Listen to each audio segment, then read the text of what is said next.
pas moins de 30 000 patients algériens risquent de voir leurs opérations chirurgicales reportées ou annulées dans les 2 ou 3 prochaines semaines à cause d'une terrible pénurie des médicaments indispensables pour l'anesthésie qui doit être appliquée aux patients algériens dans l'état de santé très fragile et ou dans une situation inquiétante nécessite des opérations chirurgicales complexes ou poussées et sans anesthésie générale ou partielle, ces opérations chirurgicales ne peuvent pas avoir lieu. Le sujet il est grave, mesdames et messieurs, nous vous invitons à rester très concentrés au cours de cette émission et nous vous demandons de la partager massivement pour exercer toutes les pressions possibles et imaginables sur le gouvernement algérien afin de remédier à une pénurie terrifiante qui touche de plein fouet les médicaments essentiels et indispensables pour les anesthésies. Dans les hôpitaux algériens, dans les cliniques privées, il y a une pénurie totale qui s'est accentuée depuis le début de ce mois de juillet de ce qui est appelé dans la médecine les curares. Les curares, qu'est-ce que c'est?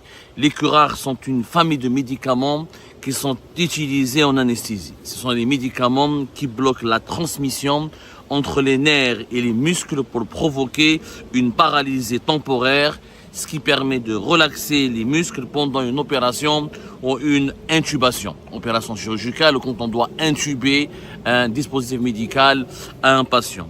Les curares les plus connus sont le rocuranium, l'atracurium ou le succinetonium.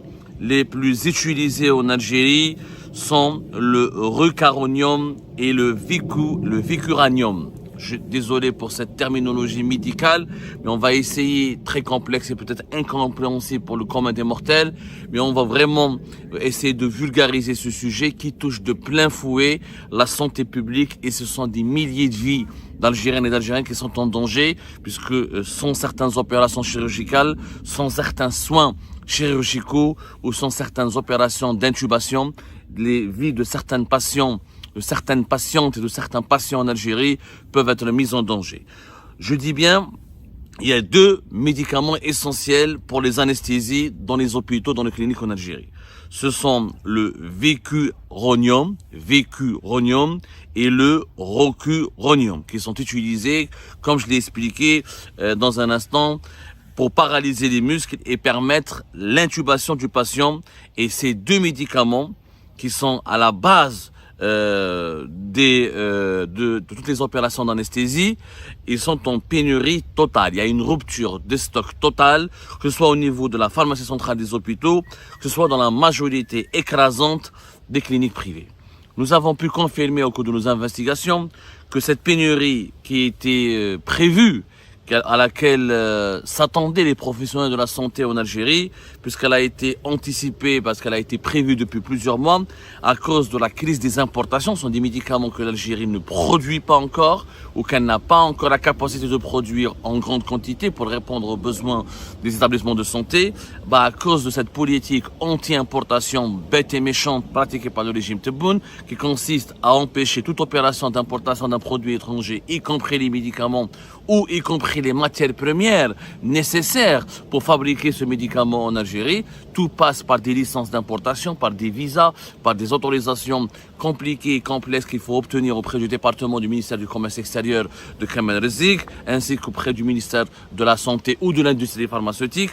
Et malheureusement, cette pénurie s'est aggravée au cours de la fin du mois de juin et elle a pris une dimension alarmante, pour ne pas dire dramatique, depuis le début du mois de juillet.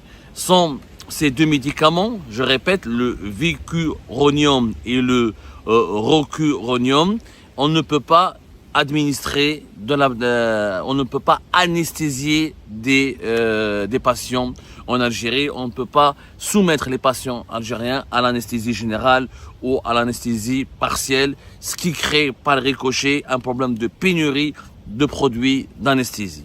Les conséquences de cette situation sont très graves. Les anesthésies générales risquent donc d'en s'arrêter brutalement dans les prochains jours, d'abord dans les cliniques privées, puis dans les hôpitaux publics. Alors les disciplines ou les disciplines médicales qui sont les plus exposées et les plus touchées par cette pénurie des produits essentiels. Encore une fois, on ne parle pas d'un produit superflu dont on peut se passer, ou d'un outil ou d'un dispositif médical qui serait de la valeur ajoutée, qui n'est pas. On parle de produits élémentaires pour préserver la santé publique. Sans ces produits, on ne peut pas faire des anesthésies générales. On ne peut pas faire de l'anesthésie tout court, même partielle. C'est-à-dire, on ne peut pas opérer quelqu'un de façon chirurgicale, comme on ne peut pas intuber un patient si on ne fait pas d'anesthésie générale. Sauf si on revient au Moyen-Âge et on va ouvrir des patients, on les laisse en réveil ouvert, ils vont se faire charcuter, ils vont assister, comment on va les découper, comment on va les couper. Ça se passe pas comme ça, la médecine moderne, vous le savez très bien. Les disciplines les plus touchées, traumatologie, orthopédie, chirurgie générale, ORL, cardiologie et chirurgie thoracique. Dans ces disciplines, les médecins souffrent le martyre et ils sont confrontés à une pénurie extrêmement douloureuse des produits de l'anesthésie, ce qui fait que des pans entiers de la chirurgie deviennent impossibles à pratiquer. En été, les opérations chirurgicales se multiplient. Pourquoi? Parce qu'en Algérie, en été, il y a beaucoup d'accidents de la route. Il y a beaucoup d'accidents de circulation, c'est des milliers de personnes qui arrivent aux hôpitaux durant les grandes périodes de chaleur en Algérie, les grandes périodes estivales, notamment de juin jusqu'à septembre. Donc les urgences sont saturées, il faut pratiquer des opérations chirurgicales en urgence, il faut administrer des soins chirurgicaux intensifs en extrême urgence. Mais si on ne peut pas pratiquer des anesthésies, comment pouvoir soigner et sauver et cicatriser les blessures ou réparer les lésions, ou réparer ou soigner les lésions dangereuses qui peuvent mettre en péril la vie de plusieurs milliers d'Algériens et d'Algériens. Cette crise, malheureusement, nous constatons qu'elle est intervenue au pire moment, puisque Abdelmajid Tebboune, lors du 5 juillet, il a inauguré un hôpital en grande pompe. Il a même promis de grandes infrastructures hospitalières, mais celles-ci, elles risquent de ne même pas fonctionner parce qu'il y a des médicaments basiques, faute de médicaments basiques, comme ceux qui nécessitent l'anesthésie. L'anesthésie, c'est le premier axe médical de tout hôpital. Sans anesthésie, il ne peut avoir ni intubation, ni opération chirurgicale, ni des soins intensifs, ni des soins élémentaires. Vraiment, c'est la base des soins médicaux qui est menacée, qui est ébranlée en ce moment en Algérie. Nous avons estimé au cours de nos investigations, en parlant à des sources médicales et des médecins, dont des chefs de service ou dans des cliniques privées, comme des chefs de service dans des hôpitaux, qu'il y a au moins 30 000 patients algériens qui pourraient voir leurs opérations chirurgicales reportées ou annulées dans les 2-3 semaines à venir. Derrière ces chiffres, bien sûr, se cachent des victimes silencieuses, privées d'anesthésie au moment où elles en ont le plus besoin. L'Algérie est donc confrontée à une crise sanitaire majeure que les autorités ont sous-estimée. De notre côté, nous poursuivons notre enquête et d'autant plus que nous avons découvert des pratiques très graves. C'est que certaines cliniques privées dont les propriétaires ou les associés ou les actionnaires majoritaires sont proches du pouvoir ou sont proches des tenants du pouvoir Tebboune, elles ont été alimentées, approvisionnées en urgence par ces médicaments essentiels à l'anesthésie. Par contre, les autres cliniques privées qui n'ont pas de relations privilégiées avec des proches du pouvoir Tebboune ou qui n'ont pas de connaissances proches du pouvoir Tebboune, elles ont été privées de ces médicaments et elles se retrouvent totalement bloquées ou paralysées ou confrontées à une pénurie et elles ont du mal à soigner ou à pouvoir soigner leurs patients. C'est une situation catastrophique. Tout ça, c'est la conséquence d'une politique anti-importation qui n'a aucun sens. Quelle est la morale, quelle est l'éthique qui peut pousser un gouvernement, qui peut justifier qu'un régime politique prive sa population de médicaments basiques qui garantissent la survie? L'anesthésie, les produits d'anesthésie, on parle de sauver une vie, on parle de secourir une personne gravement atteinte, on parle de soulager des patients de lésions dangereuses, de douleurs atroces. Comment on peut faire souffrir toute une population pour préserver quelques millions d'euros. C'est tout simplement honteux, c'est tout simplement anormal.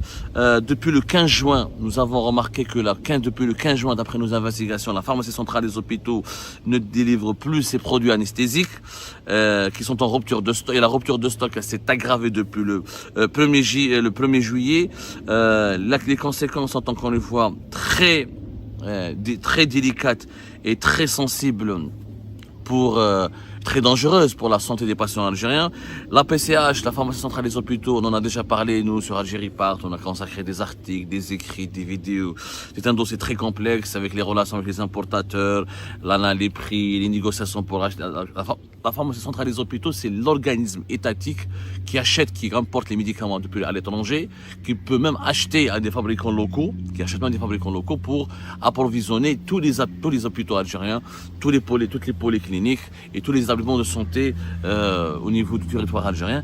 La pharmacie centrale des hôpitaux, elle est même chargée de traiter avec les cliniques privées qui doivent acheter auprès d'elles certains médicaments ou certains dispositifs médicaux essentiels, encore une fois, pour le maintien d'un dispositif médical ou des soins médicaux de base pour la population.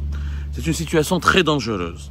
Je vous invite vraiment à partager cette émission en urgence, car il y a des milliers, au moins 30 000, quand on parle de 30 000, ça c'est une moyenne. En réalité, ça peut dépasser les 50 000 patients. Vous comptez les malades, les cas qui ont des graves maladies, les gens qui doivent passer les Algériens qui doivent être opérés en urgence pour guérir d'une maladie dangereuse, pour empêcher la dégradation de leur état de santé ou la fragilisation de leur état de santé, pour gérer certains avancements de certaines tumeurs, etc. C'est vraiment extrêmement grave. Je rappelle qu'en Algérie, il y a entre 250 à 300 cliniques médico-chirurgicales privées, ce qui n'est pas n'importe quoi. Elles soignent plusieurs millions de personnes à travers le pays. Et si ces cliniques elles sont confrontées à cette pénurie de produits anesthésiques, ça veut dire que leurs patients sont en danger. Les hôpitaux publics, ils ne sont pas dans une meilleure situation puisqu'ils ne sont pas approvisionnés par la PCH, c'est pas la PCH qui a établi la loi anti-importation ou qui cherche à empêcher l'importation de ces produits, etc. C'est le gouvernement, c'est Abdelmajid Tebboune avec Kamel Zik. Et là, encore une fois, on est en train de jouer avec la santé publique des Algériens et des Algériens. Et nous avons 16 CHU à travers le pays, les Mustafa Bacha, etc., et Mayo, etc. Nous avons 300 hôpitaux publics répartis à travers le pays. Donc, dans ces 300 hôpitaux publics, comme dans les 300 cliniques privées à travers l'Algérie, cette pénurie d'anesthésie, cette pénurie de produits anesthésiques, elle est en train d'alimenter ou de provoquer une tragédie nationale. Abdelmajid Tebboune doit intervenir en personne. Il faut débloquer les licences d'importation. Il faut mettre en place un programme d'urgence pour importer ces médicaments que l'Algérie peine encore ou ne peut pas encore fabriquer. Et un pays ne peut pas tout fabriquer. L'industrie pharmaceutique algérienne elle a accompli pas mal de progrès notables dans certaines classes de médicaments, dans certaines catégories de médicaments. Mais il n'en demeure pas moins qu'on ne peut pas devenir une grande puissance de l'industrie pharmaceutique du jour au lendemain. Et on ne peut pas faire payer l'incapacité industrielle du pays à produire certains médicaments. On ne peut pas faire payer la population pour cela. Et on n'a pas le droit, on n'a absolument pas le droit de mettre en danger les Algériennes et les Algériens par rapport à, juste pour ne pas importer quelques millions d'euros de médicaments essentiels pour préserver la santé et la vie humaine. Bien sûr, les dirigeants algériens ne connaissent pas cette pénurie puisqu'ils sont soignés essentiellement à l'étranger. Récemment, le directeur de cabinet Abdelmajid Tebboune et son bras droit, Boualem, est parti en Belgique pour se soigner et recevoir des traitements afin de prendre en charge une très grave maladie dont ils souffrent cruellement. Eux, donc, quand ils sont malades, ils partent à l'étranger où il n'y a pas de pénurie, ni en Belgique, ni en Espagne, ni en Allemagne, ni en Suisse, ni en France, ni ailleurs. Par contre, donc ils ne peuvent pas comprendre les malheurs, la détresse profonde et la souffrance, la détresse psychologique et la souffrance physique de leurs compatriotes qui, eux, sont contraints à subir les dysfonctionnements et les carences scandaleuses du système de santé national.